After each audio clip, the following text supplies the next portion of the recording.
मेरे मुस्तफ़ा ने इस दुनिया में आने के बाद में एक दरख्त लगाया मजहब इस्लाम का, और मुस्तफ़ा ने पूरी जिंदगी उस दरख्त की सिंचाई की, उस दरख्त की परवरिश की। असीसाने मिल्लत इस्लामिया जब ज़ाहिरी तौर पर मुस्तफ़ा इस दुनिया से तशरीफ ले गए, अब उसी दरख्त की जिम्मेदारी हजरत सिद्दीक़ अकबर पर आ गई। हजरत सिद्दीक़ अकबर ने अपनी पूरी जिंदगी सर्फ कर दी उसी मजहब इस्लाम के दरख्त को परवान चढ़ाने में, उसकी सिंचाई करने में। असीसाने मिल्लत इस्लामिया जब हजरत सिद्दीक़ अकबर ज़ाहिरी तौर पर दुनिया से तशरीफ ले गए, अब उसी दरख्त की जिम्मेदारी हजरत उमर फारूक आजम पर आ गई। हजरत उमर फारूक आजम के बाद में हजरत मौला अली पे आ गई। असीसाने मिल्लत इस्लामिया एक वक्त ऐसा आया कि हजरत अमीर मुआविया ने इसी मजहब इस्लाम के शजर की आबियारी की, इसकी सिंचाई की, इसको फरोग दिया। जब हजरत अमीर मुआविया का इंतकाल हुआ और आपका बेटा यजीद तख्त नशी हुआ, असीसाने मिल्लत इस्लामिया उसने तख्त पर बैठते ही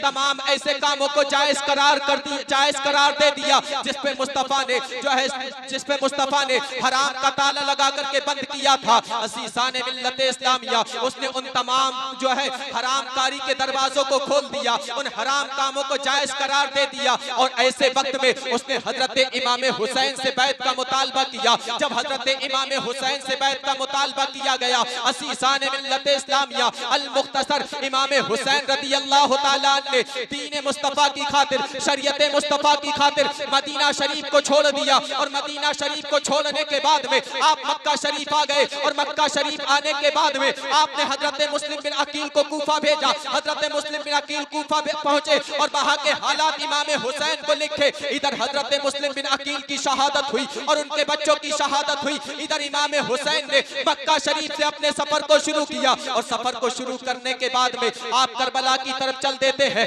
असीसाने मिल्लत इस्लामिया आपका सफर चलता रहा, करबला के मैदान में पहुंचे, आप पर पानी बंद किया गया, आपके बेटों की शहादत हुई, आपके साथियों की शहादत हुई। एक वक्त ऐसा आया कि हजरत इमाम हुसैन खुद मैदान कारजार में तैयार होकर के पहुंचे, और जालिमों ने जब इमाम हुसैन को भी शहीद कर दिया। यहीं तक मुफ्ती अम्माद साहब ने बयान किया है, यहीं तक इमाम हुसैन की शहादत। अब यहीं से मैं कुछ बातें आपको बताऊंगा। जालिमों ने जब इमाम हुसैन को शहीद किया तो वो समझते थे कि हमने नबी के लाडले नवासे को शहीद कर दिया है, अब मजहब इस्लाम मिट जाएगा, अब इस्लाम का नामो निशान ना रहेगा। लेकिन मेरे प्यारे अजीजों, तारीख गवाह है, उन जालिमों ने तो ये समझा था कि हमने इमाम हुसैन को कत्ल कर दिया है, नबी के लाडले नवासे को कत्ल कर दिया है, गोया कि हमने मजहब इस्लाम को मिटा दिया है। लेकिन मजहब इस्लाम कल भी जिंदा था, आज भी जिंदा है, और कयामत तक जिंदा रहेगा। आज मुहर्रम शरीफ का महीना आता है, बच्चा हो या जवान हो, बूढ़ा हो या औरत हो, हर एक की ज़बान पे इमाम हुसैन का नारा होता है। कोई कहता है या हुसैन अल मदद, कोई अपने आका इमाम हुसैन को मदद के लिए पुकार रहा है। असीसाने मिल्लत इस्लामिया तो इसी जमीन के ऊपर कुछ लोग ऐसे भी हैं जो आवाज देते हैं कि किसे मदद के लिए बुला रहे हो, जो करबला के मैदान में हजरत अली असगर को ना बचा सका, जो करबला के मैदान में हजरत अली अकबर को ना बचा सका, जो करबला के मैदान में हजरत औनो मोहम्मद को ना बचा सका, जो करबला के मैदान में हजरत कासिम को ना बचा सका, जो हजरत अब्बास के बाजू ना बचा सका। मैं कहता हूँ जालिम हो तुम, गलत कहते हो तुम। मेरा हुसैन करबला के मैदान में अपना खानदान बचाने नहीं गया था, अपने रिश्तेदार अजीज़ो अकारिब को बचाने नहीं गए थे। मेरे हुसैन करबला के मैदान में अली असगर को बचाने नहीं गए थे, अब्बास को बचाने नहीं गए थे, हजरत कासिम को बचाने नहीं गए थे, बल्कि हुसैन करबला के मैदान में अब्बास को देख करके शरीयत मुस्तफा बचाने के लिए गए थे। इमाम हुसैन करबला के मैदान में अपने खानदान को देख करके दीन इस्लाम बचाने के लिए गए थे, और दीन इस्लाम कल भी जिंदा था, आज भी जिंदा है, और कयामत तक जिंदा रहे। अजीज़ाने मिल्लत इस्लामिया तो जालिमों ने समझा कि इस्लाम मिट जाएगा, लेकिन इस्लाम मिटा नहीं, इस्लाम आज भी जिंदा है, और ये मजहब इस्लाम कयामत तक बाकी रहेगा। असीसाने मिल्लत इस्लामिया जब इमाम हुसैन रज़ियल्लाहु ताला की शहादत हुई, 10 तारीख का वो दिन रात के वक्त में, शाम के वक्त में जालिमों ने इमाम हुसैन के खेमों में आग लगा दी। हुसैन रदी अल्लाह ताला के खेमों में जब आग लगाई तो तमाम खेमे जल गए, साजो सामान जल गया। नबी करीम सल्लल्लाहु ताला अलैहि वसल्लम के घर की वो शहजादियां, उन्होंने पूरी रात बगैर किसी साए के उस चटियल मैदान में गुजारी।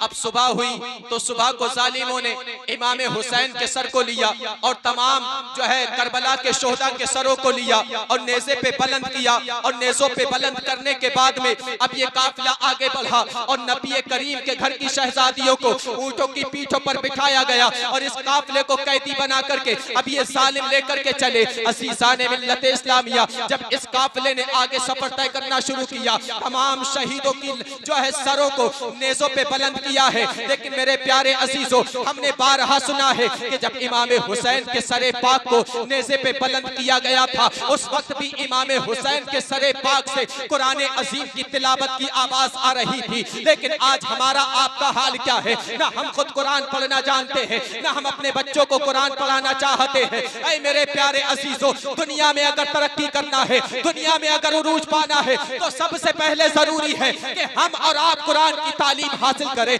कुरान अजीम की तिलावत करें। कुरान अजीम वो मुकद्दस किताब है कि इसी किताब को पढ़ने के बाद में हजरत उमर फारूक आज़म ने आधी दुनिया पे बादशाहत कायम की। इसी कुरान को पढ़ने के बाद आधी दुनिया पे बादशाहत कायम की हजरत उमर फारूक आज़म ने। जब नेज़े पे बुलंद किया लेकर के चले तो उस वक्त भी इमाम हुसैन के सरे पाक से कुरान अजीम की तिलावत की आवाज आ रही थी। अल्लाहु अकबर। अब ये नबी के घर की शहजादियों को जो बाकी बची उनको लेकर के कैदी बना करके ये चले। तमाम के सर जो है इन्होंने नेज़े पर बुलंद किए। अब चलते चलते एक ऐसी जगह पर पहुंचे, एक ऐसी बस्ती में पहुंचे कि इन्हें आराम करने की जरूरत थी। इन्हें रात गुजारने के लिए जो है रात गुजारने के लिए किसी मकान की जरूरत थी। अज़ीज़ाने मिल्लत इस्लामिया, हजरत इमाम हुसैन रज़ी अल्लाह ताला के घर में एक खातून जो हजरत फातिमा ज़हरा रज़ी अल्लाह ताला अन्हा के वक्त में काम करती थी, जो आपके वक्त में आपके घर में खिदमत किया करती थी, जिनका नाम बीबी शीरीन बताया जाता है। अज़ीज़ाने मिल्लत इस्लामिया, मेरे आका इमाम हुसैन ने उनसे फरमाया, ऐ बीबी शीरीन, अब तुम बुढ़ापे को पहुंच गई हो, जाओ तुम आजाद हो जाओ, हम तुम्हें आजाद करते हैं। बीबी शीरीन ने कहा, नहीं मौला हुसैन, मैं आजाद होना नहीं चाहती हूँ, मैं पूरी जिंदगी आपकी खिदमत में गुजारना चाहती हूँ। इमाम हुसैन ने फरमाया, नहीं बीबी शीरीन,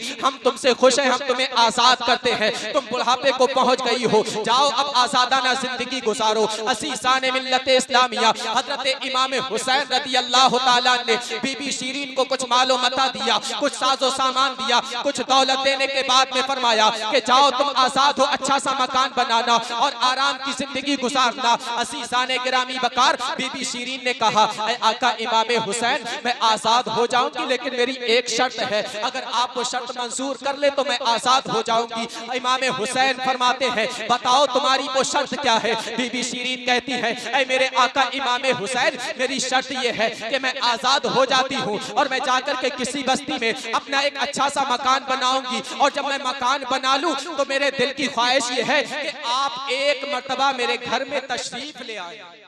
अल्लाहु अकबर। इमाम हुसैन रज़ी अल्लाह ताला ने फरमाया, ऐ बीबी शीरीन, हम तो गरीबों के घर रोज जाना पसंद करते हैं, जाओ हम तुम्हारे घर जरूर आएंगे। इमाम हुसैन रज़ी अल्लाह ताला से वो कहती, आका एक शर्त और है। फरमाते, बताओ वो क्या है? कहती कि आप तन्हा ना आए, बल्कि अपने घर के तमाम लोगों को साथ में लेकर के आए। अज़ीज़ाने मिल्लत इस्लामिया, इमाम हुसैन ने अपने तमाम घर वालों को मुखातब करके फरमाया, देखो बीबी शीरीन क्या कह रही है, हमें और आप सबको अपने घर आने की दावत दे रही है। अज़ीज़ाने मिल्लत इस्लामिया, इमाम हुसैन रज़ी अल्लाह ताला ने फरमाया, बीबी शीरीन, हम तुम्हारे घर जरूर आएंगे, लेकिन कहीं ऐसा ना हो कि जब हम तुम्हारे घर आए तो तुम हमें पहचान भी ना सको। अल्लाहु अकबर। इमाम हुसैन रज़ी अल्लाह ताला ने ये फरमाया, बीबी शीरीन आजाद हो गई।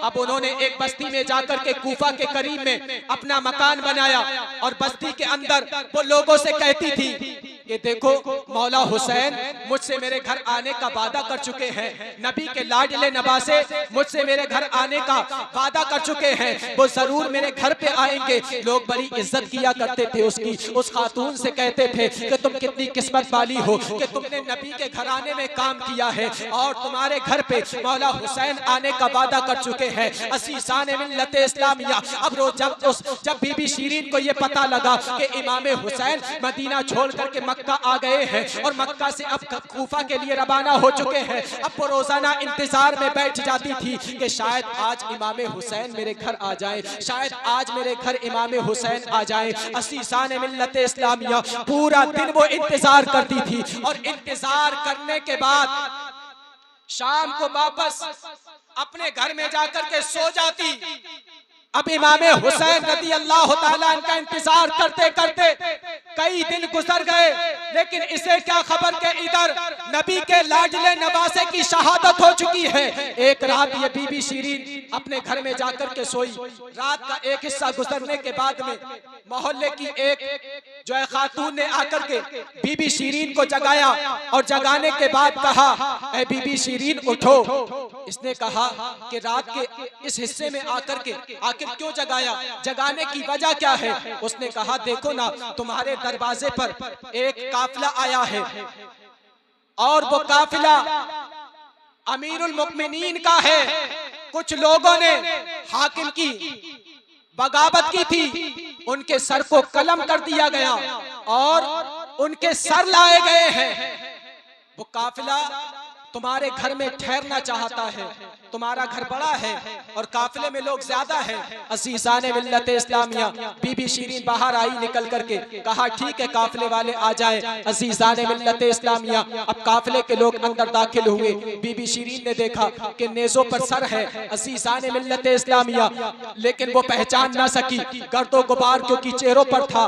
असीसाने मिल्लत इस्लामिया हजरत सकीना, हजरत ज़ैनब, चूंकि इनके जुल्फों से इनके चेहरे ढके हुए थे इसलिए बीबी शीरीन इनको भी ना पहचान सकी। असीसाने मिल्लत इस्लामिया पूरा काफिला घर के अंदर दाखिल हो गया, इन कैदियों को बाहर सहन में छोड़ दिया गया।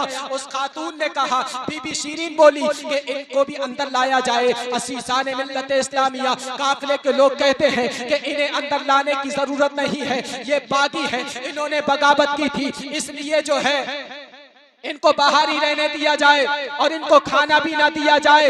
तो उस वक्त बीबी शीरीन ने कहा, मैं उस घर में काम की हुई औरत हूँ जिस घर का जो है, जिस घर का तरीका ये था कि रह के फाकों में गरीबों को खिलाने वाले, अल्लाह अल्लाह ये मोहम्मद के घराने वाले। असीसाने मिल्लत इस्लामिया बीबी शीरीन ने खाना तैयार किया और खाना तैयार करने के बाद में लेकर के गई हजरत ज़ैनब के पास में और खाना लेकर के अपने हाथ से उनको खिलाने के लिए दिया। असीसाने मिल्लत इस्लामिया हजरत ज़ैनब ने जो है अपने हाथों की तरफ इशारा किया, जालिमों ने उनके हाथों में जो है हथकड़ी डाल रखी थी। मेरे प्यारे अजीजों, जब हजरत ज़ैनब के हाथों में हथकड़ी को देखा तो उसने, उस खातून ने आपकी हथकड़ियों को खोला और हथकड़ी को खोलने के बाद में उसने खाना पेश किया कि खाना तनावुल फरमा ले। जैसे ही हजरत ज़ैनब ने खाने को देखा तो अपने भाई को पुकारने लगी। बीबी शीरीन ने जैसे ही हजरत ज़ैनब की ज़बान से इमाम हुसैन का नाम सुना तो कहने लगी, ऐ औरत जरा ये तो बता, ऐ खातून जरा ये तो बता, तू इस नाम को क्यों ले रही है, तेरा इस नाम से क्या रिश्ता है। अल्लाहु अकबर।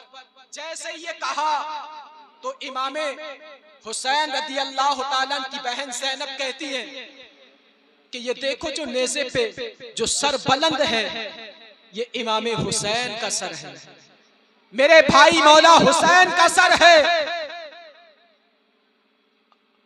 और मैं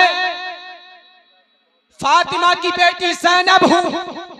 अज़ीज़ाने मिल्लत इस्लामिया बीबी ज़ैनब ने जैसे ये जुमला सुना, इमाम हुसैन के सरे पाक पर एक नजर डाली और सरे पाक को देख करके वो बेहोश हो गई।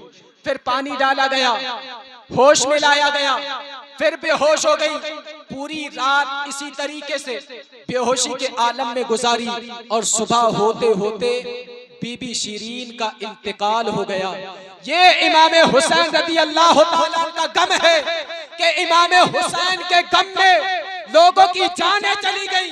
लेकिन आज मुहर्रम शरीफ के महीने में हम अगर हराम काम करें, ढोल ताशे बजाएं, हम जो है अय्याशियां करें, मेले और ठेले जाएं, तो ये कैसा इमाम हुसैन का गम है।